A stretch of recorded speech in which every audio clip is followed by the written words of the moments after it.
Special plan বিজেপির কলকাতার জন্য আমাদের স্পেশাল প্ল্যান যেটা রয়েছে যে বিজেপির ওয়ার্ড কনভেনারের পদ ফেরানো হবে এবং উত্তর ও দক্ষিণ কলকাতা দমদমে ভালো ফল করবে। আরো বলেছে 11টা আসন জিতবার ওদের প্ল্যান, সেটা ঘোষণা করেছে। 11 কেন, ওরা 311 বলছে না কেন? তোমাদের যা খুশি আপনি বলবেন, আমি প্রেসিডেন্ট বলে আমি তা বলছি। আমার বক্তব্য হচ্ছে বাংলায় একটা প্রচলিত কথা আছে, পাগলে কিনা বলে ছাগলে কিনা খায়, সব কথার উত্তর দিতে হবে।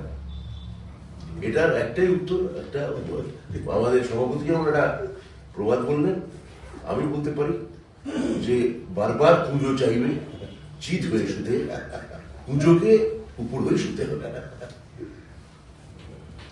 আচ্ছা, আরেকটা বিষয় হচ্ছে যে কমিশনার হলেন সুপ্রতিম সরকার।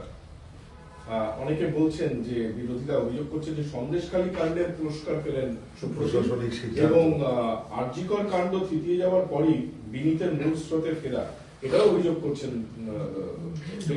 অ্যাডমিনিস্ট্রেটিভ ট্রান্সফার হয়েছে, আমরা পার্টির দপ্তর থেকে এখানে কি নিয়ে কথা কি করে বলবো না, কিন্তু বিরোধীরা অভিযোগ করছে যে সন্দেশখালী পুরস্কার পেয়েছেন সুপ্রতিম সরকার। না না, এটা বিরোধীদের মানে বিজেপি বিরোধী বলা ভুল, এটা বিজেপির এই ধরনের অভিযোগ করা স্বাভাবিক, কারণ এটাই ওদের মধ্যে সব সময় চলে।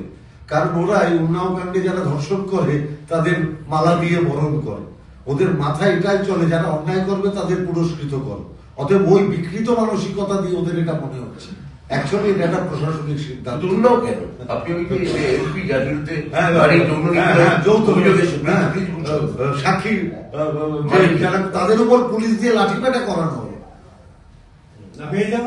বেলডাঙ্গায় যে 16 শতকের যে অশান্তি হয়েছিল সেই ঘটনার তদন্ত শুরু করেছে এনআইএ, কিন্তু স্বরাষ্ট্র মন্ত্রকের নির্দেশ তদন্ত হয়েছে, এফআইআর হয়েছে এবং ইউএপিএ অ্যাক্টে তারা এফআইআর রুজু করেছে। না না, বিজেপির হাতে তো এগুলো তো বিজেপির শাখা সংগঠন, সিবিআই, ইডি, এনআইএ, এখন নির্বাচন কমিশন, এগুলো তো বিজেপির শাখা সংগঠন। গণতান্ত্রিক প্ল্যাটফর্ম তো সব শেষ, আর আমরা তো জানি এগুলোর জন্য আমরা তো রেডি, প্রস্তুত মানসিকভাবে যে ইলেকশনের আগে ইডি, সিবিআই, আপনার এই এনআইএ এসব হবে, এগুলো তো আমরা জানি। এগুলো নিয়ে আমরা এখন আর কিছু, বাংলার মানুষও জানে। আমরা ওই সিনেমা বিখ্যাত জনপ্রিয় সিনেমার মধ্যে বলতে পারি যে তোমার হাতে ইডি আছে, সিবিআই আছে, এনআইএ আছে, এজেন্সি আছে, তোমার কাছে কি আছে? তেরা পাস কে আয়? মেরা পাস মা আয়, মমতা ব্যানার্জি আয়।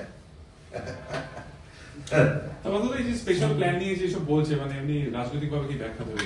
না না, আমাদের ওদের কি প্ল্যান আছে এটা নিয়ে আমাদের কোনো চিন্তা ভাবনা নেই। ওরা প্ল্যান নিয়ে থাকুক, আমরা যেন মমতা ব্যানার্জি, অভিষেক ব্যানার্জির নির্দেশ মতো মানুষের সাথে থাকতে পারি। ওরা তো ভাবতে পারেনি বাংলায় এই যে আমাদের পার্টিগত ভাবে অভিষেক বন্দ্যোপাধ্যায় বারবার মনিটরিং করবে, এই থিওরিটা নেমে যে ভাবতে পারেনি, যেটা পুরনো ফুটবলের ভাষায় পুলিশম্যান মার্কিং।